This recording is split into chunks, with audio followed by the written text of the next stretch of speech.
Сәлеметсіңдер ме, балалар? Бүгінгі өтілетін сабағымыздың тақырыбы Тынымбай Нұрмағамбетовтың «Анасын сағынған бала» әңгімесі. Сабағымыздың мақсаты әдеби шығарманың жанрына қарай фабуласы мен сюжеттік дамуын сипаттау. Тынымбай Нұрмағамбетов 1945 жылы 10 маусымда Қызылорда облысы Жаңақорған ауданы Қосүйеңкі ауылында дүниеге келген. Анасын сағынған бала шығармасында автор кішкентай сәбидің қасіретін суреттеген. Сәби анасын бір көру үшін өмір сүретіндей. Осылайша жазушы қоғамда орын алған әлеуметтік мәні үлкен өткір мәселеге назар аударады.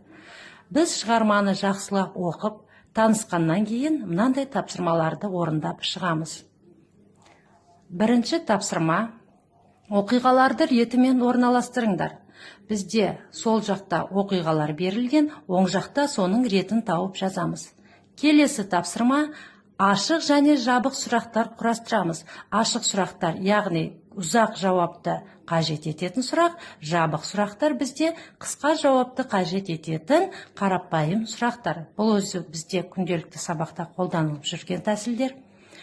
Келесі тапсырмамыз: ауыл өмірі мен қала өмірін салыстырып Вен диаграммасын толтырамыз. Ең соңында балалар суретке қарай отырып, ана мен бала арасындағы махаббатты сипаттайтындай етіп эссе жазып шығамыз.